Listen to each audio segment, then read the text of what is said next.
नगर जिल्ह्याचे पालकमंत्री आदरणीय नामदार राधाकृष्णजी विखे पाटील साहेब, शिवसेना पक्षाचे नेते डॉक्टर जालिंदर भोर साहेब, भारतीय जनता पार्टीचे जिल्हाध्यक्ष श्री नितीनजी दिनकर, कैलासजी वाकचौरे, शिवाजीराजे धुमाळ, शिवसेना पक्षाचे आदिवासी युवा हृदय सम्राट म्हणून ज्यांना आदरणीय एकनाथराव शिंदेंनी उपाधी दिली असे मारुतीराव मेंगाळ, सीताराम बाबा भांगरे, गिरिजाजी जाधव, बाळासाहेबजी वडजे, व्यासपीठावर उपस्थित सर्वच मान्यवर, आता काहींचा नामोल्लेख कमी जास्त होऊ शकतो, बरेच अकोल्यातले नेते नवीन आहेत, काही जुने आहेत. सीताराम बाबांचं घेतलं नाव, सीताराम बाबा आमचे जुने नेते, आत्ताचे बी नेते आहेत, नवीन नेते आहेत. उपस्थित बंधू आणि भगिनींनो, सकाळपासून मी साहेबांच्या बरोबर आहे. 9 वाजल्यापासून निघालोय. आजचा पूर्ण दिवस अकोला तालुक्यासाठी साहेबांनी राखीव ठेवला होता. आल्यानंतर बघितलं, भंडारदऱ्याच्या निळवंड्याच्या भंडारदरा धरणाला जे 100 वर्ष पूर्ण होत आहे त्या संदर्भातली साहेबांनी एक बैठक आयोजित केली होती. त्या बैठकीसाठी वरिष्ठ अधिकारी आले होते.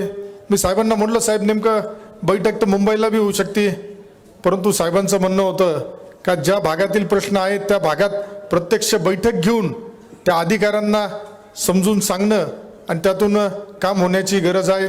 आज अकोले तालुका हा तसा आपला आदिवासी मोठी संख्या इथं आहे, आदिवासी बांधवांची मोठी संख्या आहे. स्वर्गीय मधुकरराव पिचड साहेबांनी त्यांच्या कार्यकाळामध्ये आदिवासींना एक चांगलं हक्काचं व्यासपीठ देऊन चांगल्या पद्धतीने त्यांच्या सुखदुःखामध्ये सहभागी होण्याचं काम केलं, त्यांचे विविध प्रश्न सोडवले. आज आमच्या संगमनेर तालुक्यावर सुद्धा पाण्याच्या बाबतीत जे मधल्या कालावधीमध्ये प्रश्न निर्माण झाले होते ते खरं तर पिचड साहेबांच्या माध्यमातून सुटले असं मी म्हणल. आज अकोला आणि संगमनेर हे दोन्ही भाऊ म्हणून आपण काम करत असतो. आज मी आमदार झाल्यानंतर मला ज्या वेळेस अकोला तालुक्यात बऱ्याच कार्यक्रमांना बोलवण्यात येतं. आमचा घारगाव बोटा भाग असेल, हा जरी विधानसभेला तुमच्याकडे अकोल्याला असला तरी जिल्हा परिषद आणि पंचायत समितीला आमच्याकडे आहे. त्यामुळे त्या भागात सुद्धा कामं करताना आदरणीय नामदार राधाकृष्ण विखे पाटील साहेबांच्या माध्यमातून वेळोवेळी आम्ही निधी घेतला, निधी मिळवला. ज्या पद्धतीने आता मारुतीराव मेंगाळांनी या देवठाण गटासाठी 2 कोटी रुपयाचा निधी आणला आणि माझ्या आयुष्यात मी जेवढं वर्षापासून साहेबांना ओळखतो, आदरणीय नामदार साहेबांना पहिल्यांदाच मी बघितलंय साहेबांनी एवढे छोटे मोठ्या कार्यक्रम, जे छोटे मोठा जरी निधी असला तरी तो आदिवासी व्यक्तींच्या भागातील दिवसाच्या ज्या आपल्या गरजा आहे, दैनंदिन गरजा आहे, या सोडवण्यासाठी त्याचा उपयोग होणार असल्यामुळे साहेब स्वतः 10 लाखाचा असेल, 15 लाखाचा असेल, 30 लाखाचा असेल, या छोट्या छोट्या कामांना प्रत्येक ठिकाणी साहेब स्वतः गेले. त्यामुळं 2 लाखाच्या कामाच्या याला सुद्धा गेले. ही जी नेत्यांमध्ये दानत लागती. आज हे विखे पाटील परिवार, माझ्यासारखा एक सामान्य कार्यकर्ता जो भारतीय जनता पार्टीचं काम करत होता, आज शिवसेनेचा आमदार आहे. पण भारतीय जनता पार्टी आणि शिवसेना काही वेगळी आहे असं मी समजत नाही. जसं संगमनेर आणि अकोला भाऊ आहेत, तसं भारतीय जनता पार्टी आणि शिवसेना सुद्धा संगमनेरमध्ये अकोल्यामध्ये भाऊ म्हणूनच आपण काम करतोय. त्यामुळं पत्रकार असले, परंतु निश्चित आम्ही भारतीय जनता पार्टी आणि शिवसेना म्हणून काम करताना आज साहेबांनी पूर्ण वेळ दिला. आज या पुढील कालावधीमध्ये सुद्धा विविध विकास कामांसाठी साहेब निश्चित पूर्ण वेळ देतील. रेल्वे प्रश्नावरती बरं झालं वैभव भाऊ तुम्ही बोलले, कारण नगरपालिका निवडणुकीचा कालचा निकाल सगळ्या महाराष्ट्राने बघितला. तो काय कोणापासून लपला नाही आणि लपण्यासारखाही नव्हता. परंतु माझ्यावरती ज्या पद्धतीने रेल्वे पळवली हा आरोप झाला, त्याला उत्तर आपल्या आदरणीय वैभव भाऊ पिचडांनी या माध्यमातून आज इथं दिलंय.